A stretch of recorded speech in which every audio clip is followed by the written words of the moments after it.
On March 29, 2025, the Trump administration officially confirmed that a hefty 25% tariff would be levied on cars and automotive parts imported from Mexico. That's why, effective at midnight, we will impose a 25% tariff on all foreign-made automobiles. Set to take effect on April 2nd. This decision has been years in the making, driven by Trump's America First agenda, which aims to strengthen U.S. manufacturing and reduce reliance on foreign imports.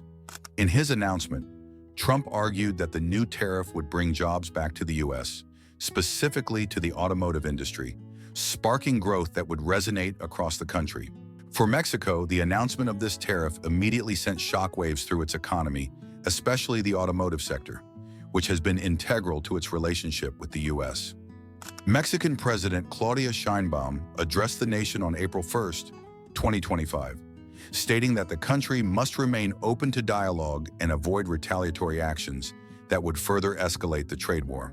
"We do not believe in an eye for an eye," she said, advocating for a measured response to the situation. Mexico's economy, which is highly dependent on trade with the U.S., particularly in the automotive sector, faces major challenges as these tariffs take effect. In 2024, Mexico exported over $182 billion worth of cars and auto parts to the U.S., the joint response of Mexico and Canada. Meanwhile, Canada is not remaining silent in the face of these developments. On April 1, 2025, Canadian Prime Minister Mark Carney engaged in a telephone conversation with Sheinbaum to discuss how the two countries could jointly respond to the escalating trade tensions with the U.S. In a statement following the call, Carney emphasized the need for a united front, saying, "We must act with common sense to protect North America's competitiveness." Carney and Sheinbaum have reportedly discussed working together to persuade the Trump administration to reconsider its unilateral approach to trade negotiations. While Canada's automotive exports to the U.S. are not as large as Mexico's, it still faces significant impact on the Mexican automotive industry. The real impact of these tariffs on Mexico's automotive sector is just beginning to be felt. In 2024, nearly 70% of Mexico's automotive exports were directed toward the U.S. market, and any increase in tariffs would immediately inflate prices, reduce demand, and threaten the viability of production lines along the northern border.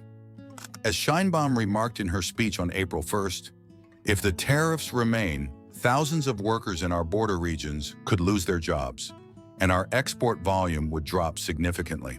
While Mexico is reportedly considering targeting U.S. agricultural products, electronics, and even beverages with tariffs, Sheinbaum has expressed a preference for avoiding a full-scale trade war. "We must prioritize protecting our interests without sacrificing our economic stability," she argued, indicating that while retaliation is on the table, it should be measured and strategic. However, if negotiations with the U.S. do not yield results, Mexico may find itself with limited options. The growing trade tensions and economic fallout. As the tariffs officially went into effect on April 2, 2025, customs checkpoints at the U.S.-Mexico border were reportedly backed up as Mexican exporters began to face the new tax rates. U.S. economists are already warning of the long-term consequences of this trade war. Higher prices for vehicles and automotive parts imported from Mexico are expected to increase costs for American consumers, which could lead to a decline in demand and hurt U.S. auto dealers. Drop your thoughts in the comments, and don't forget like and subscribe for the latest updates on global politics.